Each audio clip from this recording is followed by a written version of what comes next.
What is up here, YouTube? Jigsaw0097 here today.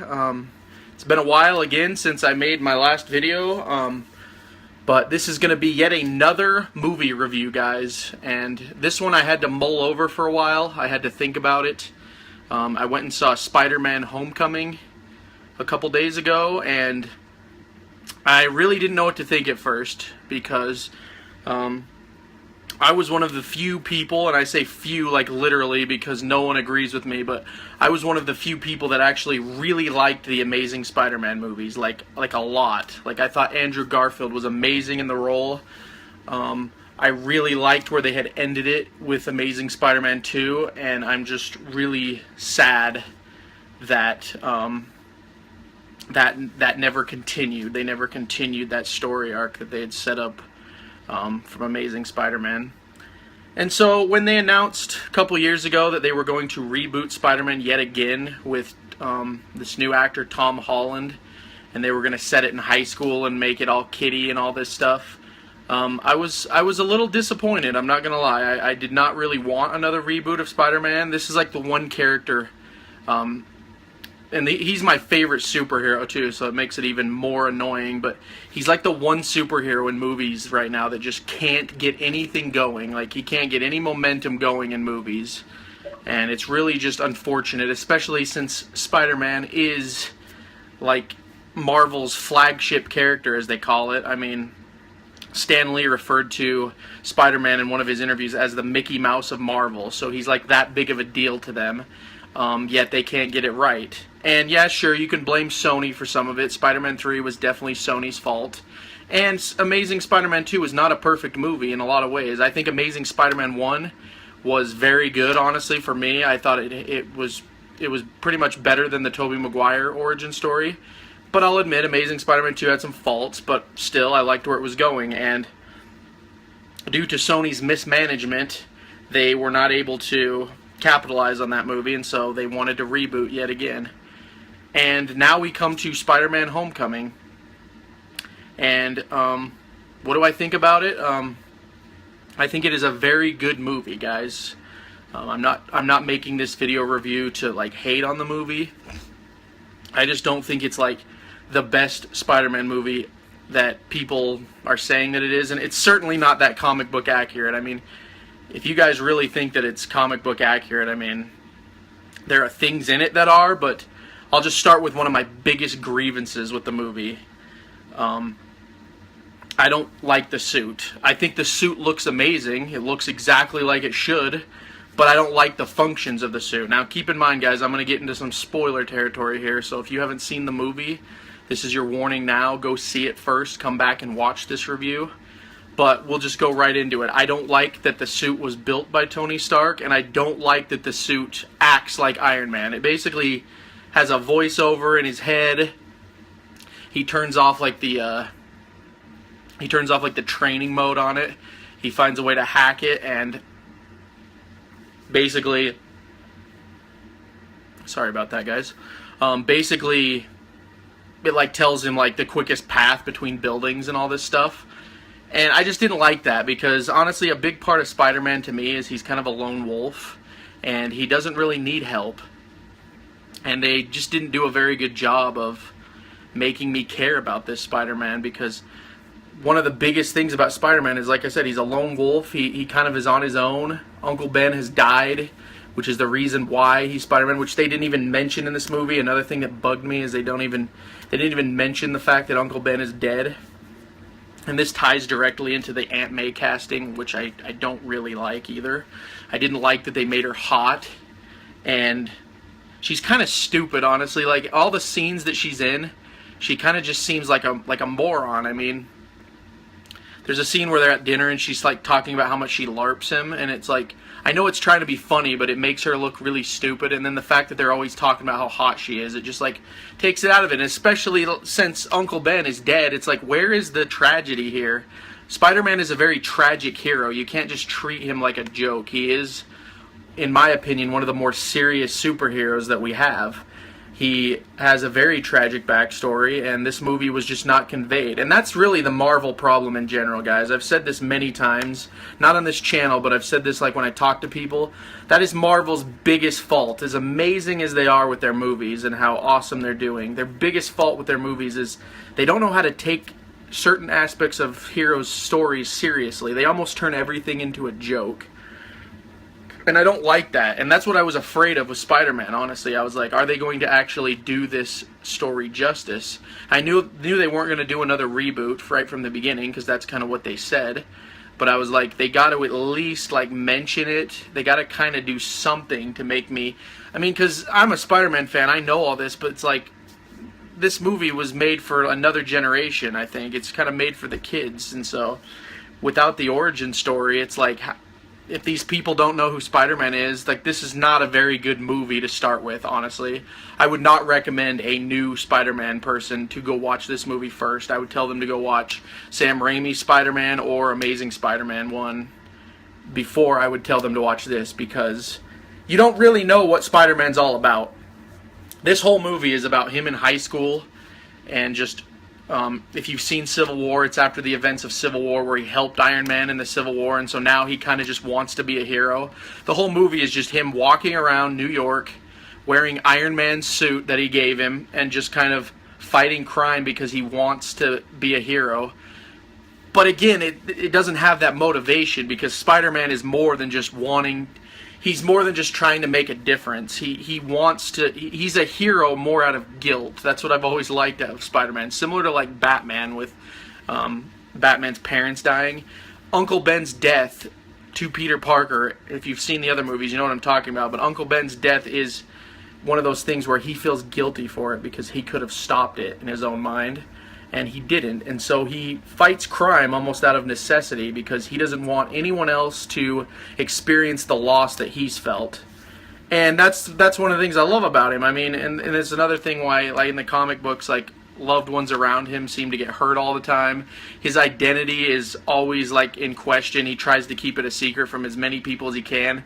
And by the way, guys, spoilers again, in this movie, 2 people by the end. 2 people, well, actually 3 if you count Iron Man. But 2, like, people in the new movie know who he is. Aunt May and then his new friend, Ned. They figure out who he is in the span of 1 movie, which I do not like at all. One of the things I liked about the Amazing Spider-Man movies, however, is I did like that Gwen knew, because it always bothered me in Spider-Man 1, 2, and 3.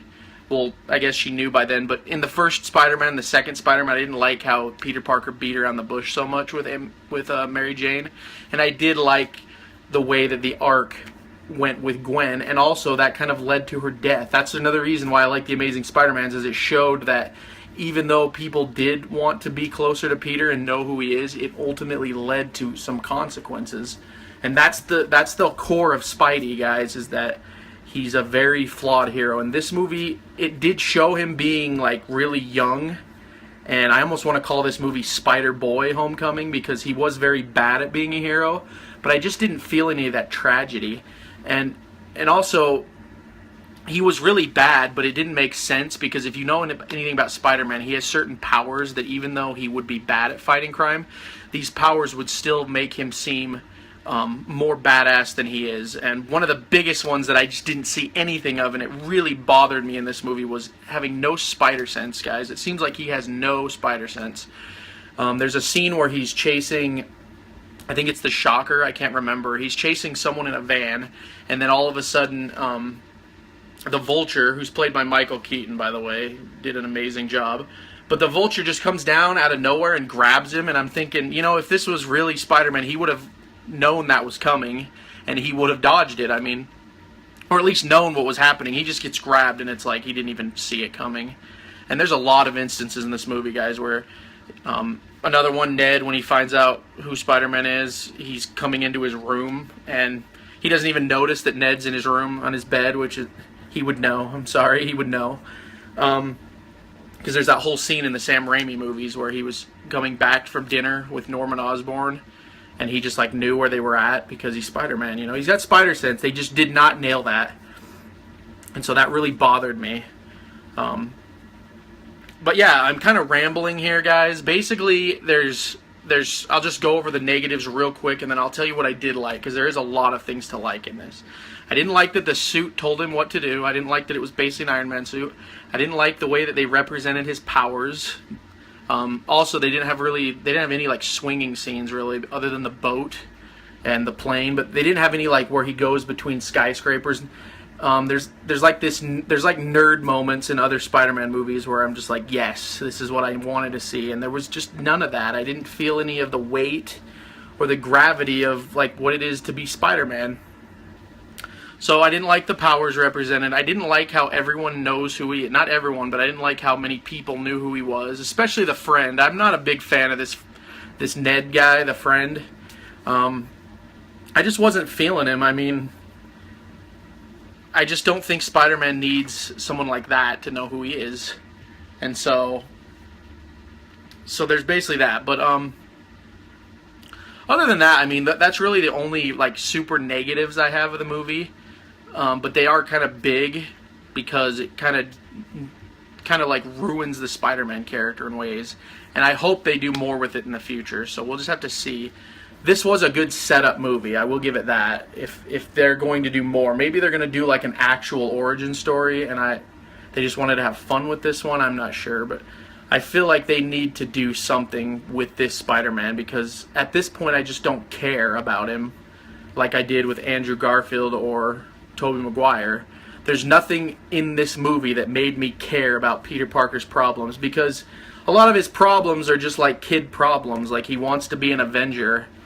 And that's like his whole motivation. And then Michael Keaton, who plays the Vulture, is like stealing weapons, and he just wants to like do the right thing. But it seems like he only wants to do it again because Tony Stark told him he couldn't, and so he wants to like prove himself. It's just stupid in my opinion, because Spider-Man doesn't prove himself to anyone. Spider-Man is a lone wolf. He goes out and he fights crime out of necessity to his Uncle Ben and to protect the people that he thinks need protecting. And he's a street level hero. He's a lot like Daredevil, you know. He just took on this task, and this is what he does. So they just completely missed that. But the positives, again, I love the suit. Like I said, I don't like the way the suit functions, but the overall look of the suit with the eyes moving around, everything, they pretty much nailed that. I mean, I have not seen a Spider-Man costume that I liked this much, just the look of it. So they absolutely nailed that. I do think Tom Holland is a good Peter Parker, so I'm not bashing him. I just don't like the way he was written, but that doesn't mean he can't be a good Peter Parker. There's one scene in particular that actually did give me goosebumps. It was the scene where he's under all the rubble and he looks in the water and he sees like half of his mask. That was the only moment in the movie where I kind of felt like, yeah, this is Spider-Man. This finally feels like epic. Like, this finally feels like he's becoming Spider-Man. It was a really good scene. It's one of the best I've seen in a Spider-Man movie. And I did like his homemade costume too. That was really awesome. It's a throwback to the Scarlet Spider. If you guys are Spider-Man fans, you know it's like it looks kind of like the Ben Reilly costume from those comics. So yeah, I really loved that. My biggest positive of the whole movie, though, like I said before, is Michael Keaton as the Vulture. You already know if you've seen Batman or Beetlejuice or any of those movies with Michael Keaton in it.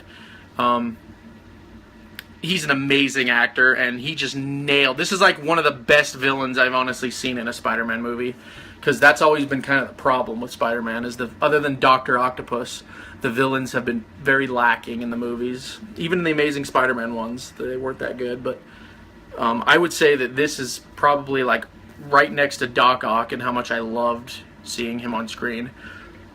Anytime he was in a scene, he just stole the show. And he was just amazing. So I really, really liked that aspect of the movie. Let's see, what else?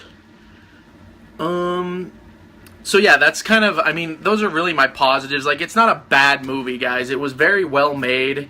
It's just the things that they chose to focus on I wasn't a big fan of. If I had to rate this movie, I'd give it about a 7 out of 10. Not a terrible movie, but it's probably average. If I had to rank it in the Spider-Man movies, I'd probably rank it like 3rd or 4th, something like that, because I still think that Spider-Man 2 is the best. I think Amazing Spider-Man is probably my 2nd favorite. And then probably like Sam Raimi's Spider-Man movie. So I don't know. It's either Sam Raimi's Spider-Man or Amazing Spider-Man 2. I can't decide which one of those I like more. Probably Sam Raimi's just because it's an origin story. So I'd say I'd rank it like 4th in the series. It's not bad. It's definitely better than like Spider-Man 3 by far. It's pretty much on par with Amazing Spider-Man 2, I would say. So, and again, these are just my opinions. I know no one likes Amazing Spider-Man. I've talked to so many people about this, and they all just seem to hate those, and I never understand why. I thought Andrew Garfield he just killed it. So, but anyway, guys, that's kind of I've rambled on for quite a bit here, but basically, I liked the movie, but I didn't love it. That's kind of the point here. It was very flawed, but I am optimistic for the future. One of the biggest things that I can take away from this movie is that it is nice to know that Marvel will have Tom Holland for quite a while. So, like I said, one of the biggest things about Spider-Man is he just can't seem to get any momentum. So, even if I didn't like this start, maybe this will lead to something amazing in the future. And this guy could be like Tony Stark, or Downey Jr. or Hugh Jackman when it comes to Spider-Man. He does it for so long that we just know that's Spider-Man. So I hope that's the case, guys, because I really want to keep seeing more Spider-Man. So anyway, guys, that's my review. What did you guys think of Spider-Man Homecoming? Whatever you guys thought, leave your comments down below. Hit that like button, hit that subscribe button if you liked this video. And I've also got a couple other movie reviews on my channel, some game reviews, if you want to check that stuff out. But as always, guys, I'd like to thank you for watching my stuff, and this will be Jigsaw0097, and I'll talk to you guys later.